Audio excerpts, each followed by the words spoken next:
2012년에 박근혜와 문재인 두 후보가 맞짱 사실상 후보가 뭐 두 명이 얻은 건 아니지만 역사상 거의 처음으로 양강 후보가 붙었던 선거예요. 나머지 지지율은 거의 무의미할 정도니까 100% 지지율 중에 99 정도를 두 사람이 나눠먹는 그런 선거였는데 지지라고 하는 것은 어떤 거냐면 내 후보가 이기고 있겠지 해야 힘이 나요. 근데 이게 이제 여론조사 공표 금지 기간이라는 게 있잖아요.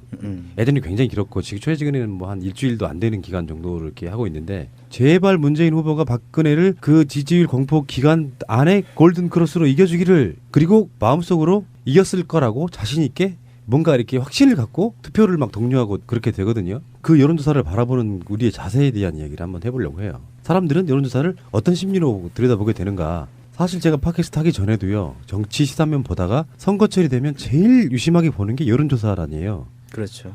그러니까 어느 지역의 어떤 후보 국회의원 선거만 해도 어느 후보가 앞서가느냐 전체 판세로 봤을 때 내가 지지하는 야당이 뭐 몇 석이나 얻을 거냐 이런 관심 있게 보고잖아요. 거기에 대한 얘기를 잠깐만 해보겠습니다. 여론조사가 흑역사가 있어요.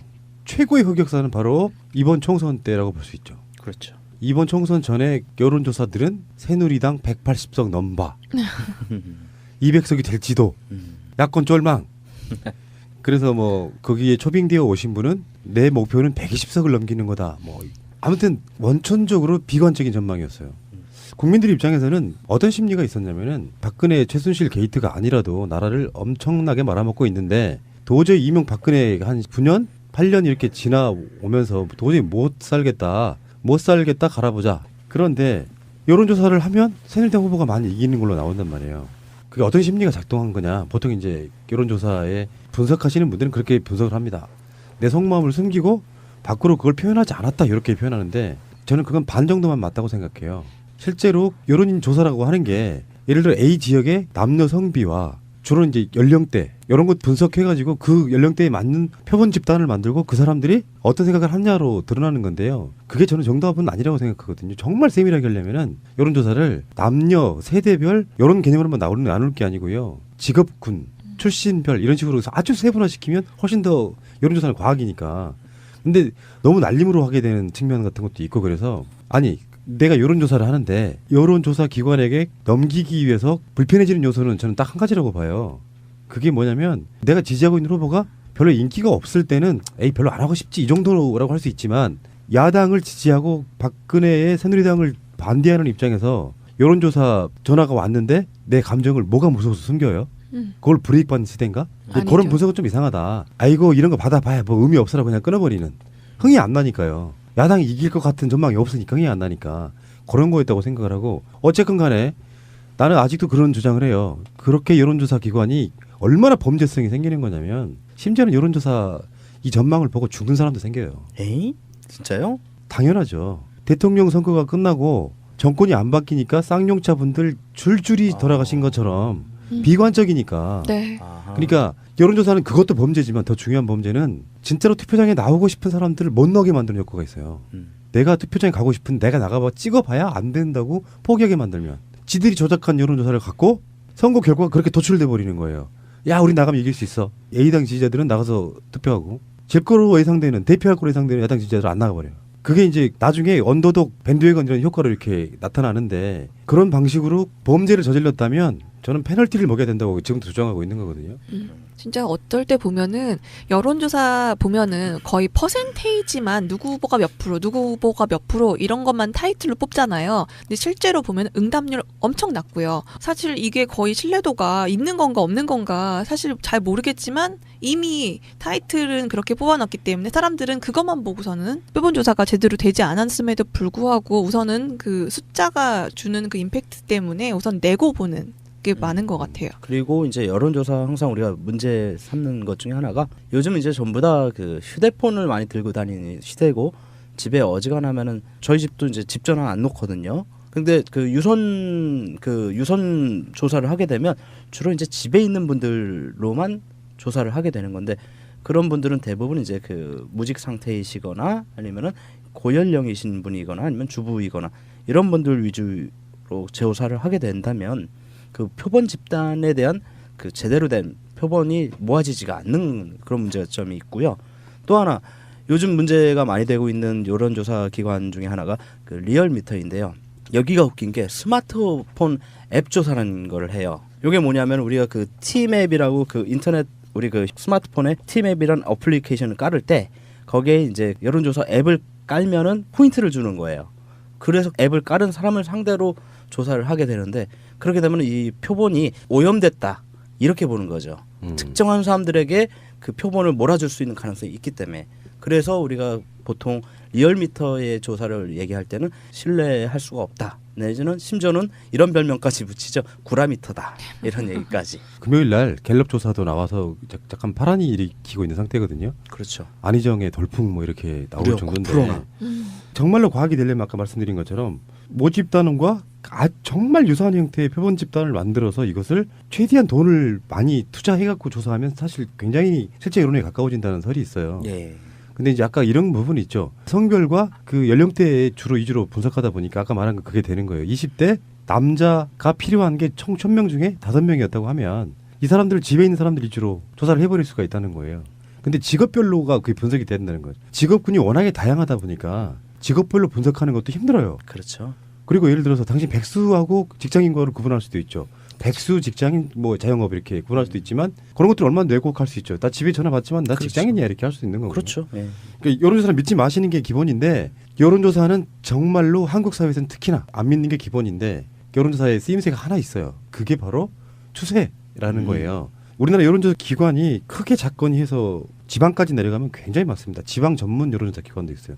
지방 언론사한테 주로 이야기를 받고 근데 오히려 그런 지역들은 더 전문성이 있을 수도 있습니다. 선거 기간이든 지역 이슈에 대해서 이렇게 의뢰를 받고 조사를 해주는데 아마도 가장 유명하고 가장 크다고 하는 갤럽은 전 세계적인 어떤 여론조사 기관이기도 하고요. 그 갤럽이 금요일 날 안희정 조사가 나오면서 사실 그 전에 있던 여론조사들이 사실 무의미해져 버리는 여론조사라는 게 가장 최근 게 가장 신뢰받거나 관심받을 수밖에 없잖아요. 그럼요. 같은 결과가 나왔어도 그 최근 게 가장 최근의 여론조사를 반영하는 걸 수밖에 없는 거라서. 근데 이번 20대 총선과 다르게 현재는 여론조사가 비슷할 거라고 사람들이 많이 본다는 거예요. 아까 말한 것처럼 이를테면 정반대 현상인 거죠. 정권이 바뀌길 바라는 사람들은 적극적으로 자기 의사 표현을 하고 그리고 정권이 바뀌지 않길 바라거나 박근혜 게이트는 인정하면서도 거기에 대해서 뭐라고 표현하지 못하는 사람들 그러니까 그런 반대 방식으로 있을 수 있다고 생각하는데 그렇죠. 샤이 박근혜 예. 같은 사람들.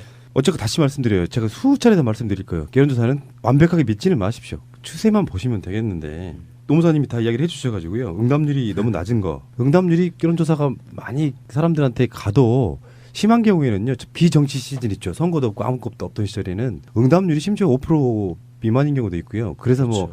뭐 5% 미만인 응답률은 폐기하라 이렇게 이야기하는 경우도 있고요. 그다음에 휴대조사 여론조사 비중 낮다는 것도 아까 말씀해 주셨고 자 이제 여론조사를 바라보는 태도를 본격적으로 한번 이야기해 볼게요. 사람들은 어떤 심리가 있냐면은 내가 지지하는 후보는 여론조사에 반영되지 않는다라고 생각해요.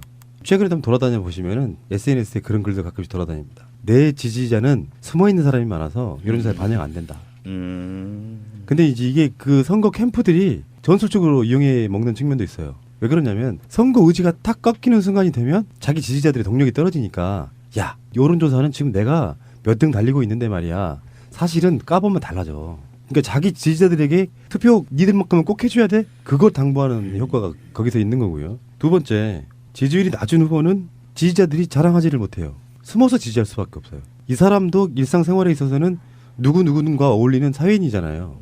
근데 지지율이 엄청 낮은 정당에 대해서 또는 후보에 대해서 나 그 사람 좋아해라고 말하기 좀 힘들어요. 친구들한테 왕따 되려고. 특히 우리나라는 그게 심합니다. 드라마 시청률이 뭐 50% 60% 넘어가는 이유가 그런 것 때문이잖아요. 1회부터 5회까지도 안 봤는데 본다고 하니까 6회부터 보는 사람들이야. 그리고 그게 유행을 타면 일주일 만에 시청률이 50% 이상 넘어가는 그런 나라예요. 네. 안 그러면 대화에서 소외돼서 같이 교류를 할 수가 없는 걸요. 그래서 지지율이 낮은 후보들은 그런 면 때문에 오히려 굉장히 많은 선전선동을 합니다. 기간 내에 우리가 역전시켰어라고 이야기를 하는 거예요. 그렇죠. 네. 지지율이 높은 후보는 반대로 부끄럽지가 않겠죠. 내 친구들 중에 다수가 그 사람 지지하니까.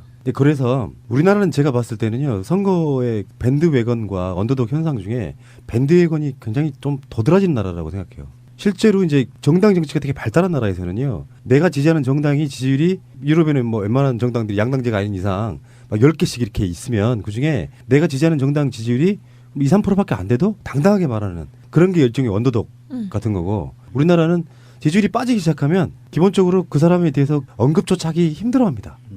펴쏠림 현상이 일어나고 양당제처럼 나머지 진보 정당들은 거의 무의미하게 이렇게 사라져버리는 그런 과정. 이제 민주정권이 들어서서 뭔가 탄압을 안 할 것 같고 성주 분들이 왜 박근혜한테 이렇게 만만히 하는지 아십니까? 막 욕하고. 내가 찍어서 그런 거예요. 설마 지들이 나를 이렇게 하리하는 그 심리가 있단 말이에요. 가짜나 보이는 거야. 내가 주인인데 실제로 그래요. 내가 야당이 정권을 잡으면 박근혜 이명박처럼 털릴 생각 같은 거 나를 털 거야. 나를 잡아갈 거야 이런 느낌이 없어요. 그렇다 보니까 진보 정당들의 활동이 활발해지는 그런 그렇죠. 효과가 있습니다. 그때야말로 오히려 정치 풍자가 아주 많았고요. 누구든지 자유롭게 말을 할 수 있는 시대여서 오히려 비판적인 의견들이 더 많이 들려왔던 것 같아요. 그렇죠. 제 기억에도 그 민주정권 때 민주노동당의 그 지지율이 10% 중반까지 올라가는 거를 또 봤었으니까요. 전화가 왔는데 내 감정을 뭐가 무서워서 숨겨요? 그걸 브레이크 받는 시대인가? 아니죠. 그런 분석은 좀 이상하다. 아이고 이런 거 받아봐야 뭐 의미 없어라 그냥 끊어버리는. 흥이 안 나니까요. 야당이 이길 것 같은 전망이 없으니까 흥이 안 나니까 그런 거였다고 생각을 하고 어쨌건 간에 나는 아직도 그런 주장을 해요. 그렇게 여론조사 기관이 얼마나 범죄성이 생기는 거냐면 심지어는 여론조사 이 전망을 보고 죽는 사람도 생겨요. 에이? 진짜요? 당연하죠. 대통령 선거가 끝나고 정권이 안 바뀌니까 쌍용차 분들 줄줄이 돌아가신 것처럼 비관적이니까. 네. 아하. 그러니까 여론조사는 그것도 범죄지만 더 중요한 범죄는 진짜로 투표장에 나오고 싶은 사람들을 못 나오게 만드는 효과가 있어요. 내가 투표장에 가고 싶은 내가 나가봐 찍어봐야 안 된다고 포기하게 만들면 지들이 조작한 여론조사를 갖고 선거 결과가 그렇게 도출돼 버리는 거예요. 야 우리 나가면 이길 수 있어. A당 지지자들은 나가서 투표하고 질 거로 예상되는 대표할 거로 예상되는 야당 지지자들 안 나가버려. 분석하시는 분들은 그렇게 분석을 합니다. 내 속마음을 숨기고 밖으로 그걸 표현하지 않았다 이렇게 표현하는데 저는 그건 반 정도만 맞다고 생각해요.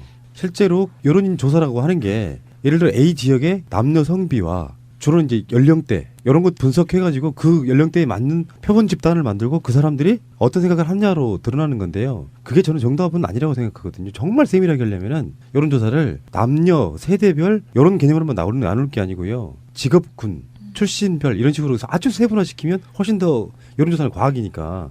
근데 너무 날림으로 하게 되는 측면 같은 것도 있고 그래서 아니 내가 여론조사를 하는데 여론조사 기관에게 넘기기 위해서 불편해지는 요소는 저는 딱 한 가지라고 봐요.